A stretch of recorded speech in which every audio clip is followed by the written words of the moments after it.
नमो नमः।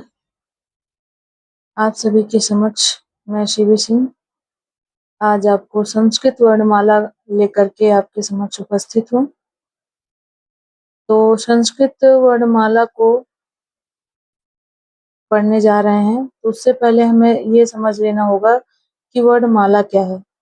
आप सामने लिखा हुआ देख रहे होंगे, वर्णमाला क्या है। पूरी संस्कृत वर्णमाला इतने में ही मैंने पिरोने का प्रयास किया है कि आपको कम से कम में ज़्यादा से ज़्यादा मैटर उपलब्ध हो सके।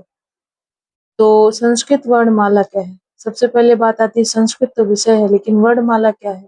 तो जैसे आप सभी जानते हैं कि जब हम कोई माला पहनते हैं, जो कि गले में धारण करती हैं स्त्रियां या पुरुष भी, और रुद्राक्ष इत्यादि की माला पहनते हैं, तो कई सारे मोतियों को मिला करके एक लरी में पिरो देते हैं, तो क्या हो जाता है, वो माला बन जाता है। अर्थात मोती से बना तो मोती का माला, रुद्राक्ष इत्यादि से बना तो रुद्राक्ष का माला।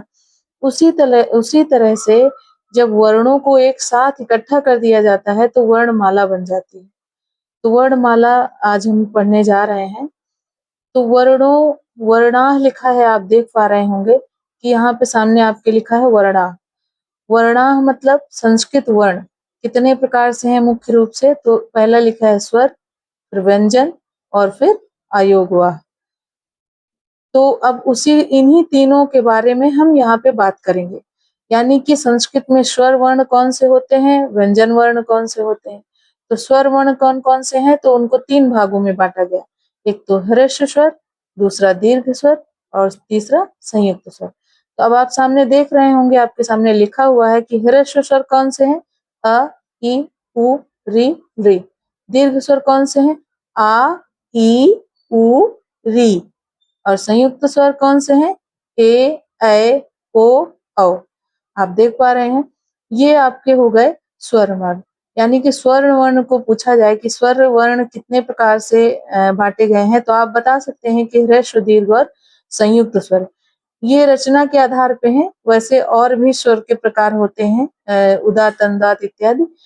पहले आप बेसिक चीज समझेंगे, उसके बाद हम आगे बढ़ेंगे।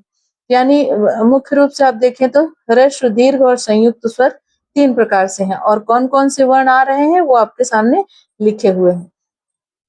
उसके बाद हम चलते हैं व्यंजन वर्ण की तरफ। यानी संस्कृत में व्यंजन वर्ण कौन से, तो आप सभी ने जब पहली क्लास पढ़ी होगी तो का से कबूतर, का से कलम, का से कमल सीखा होगा। तो वही का से लेकर के मा तक, यानी क ख ग घ अंगा, च छ ज झ इया, ट ठ ड ढ आड़ा, त थ द ध न, प फ ब भ म। यानी ये 5 वर्ग हैं, का से लेके पा तक। यानी का वर्ग, चा वर्ग, ऐसे करके सभी वर्गों के, यानी 5 वर्गों में से। तो आप कह लें तो शुरुआत से का से लेके माँ तक के जो वर्ण होते हैं, उनको हम व्यंजन में, संस्कृत में क्या कहते हैं, स्पर्श व्यंजन कहते हैं।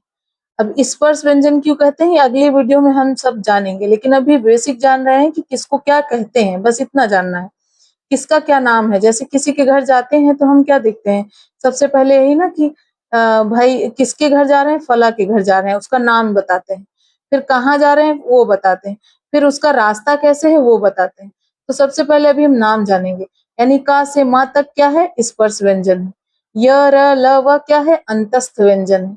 श, श, श, ह, ये चारों क्या हैं, ऊष्म व्यंजन है। और छ, त्रंग, य और स्र, ये कौन से व्यंजन है, संयुक्त व्यंजन है। यानी अगर देखा जाए तो सारे व्यंजनों को 4 भागों में विभाजित कर दिया गया है। उसके बाद आपका आता है अयोगवाह। आपने जब स्वर कभी पढ़ा होगा तो पढ़ा होगा अंग से अंगूर, आहा से खाली। तो वो जो अंग से अंगूर पढ़ते हैं वो क्या है, वो अनुस्वार है। क्या है, वो अनुस्वार है। अनुस्वार आ में जब ऊपर एक बिंदु लगता है तो उसको अनुस्वार बोलते हैं।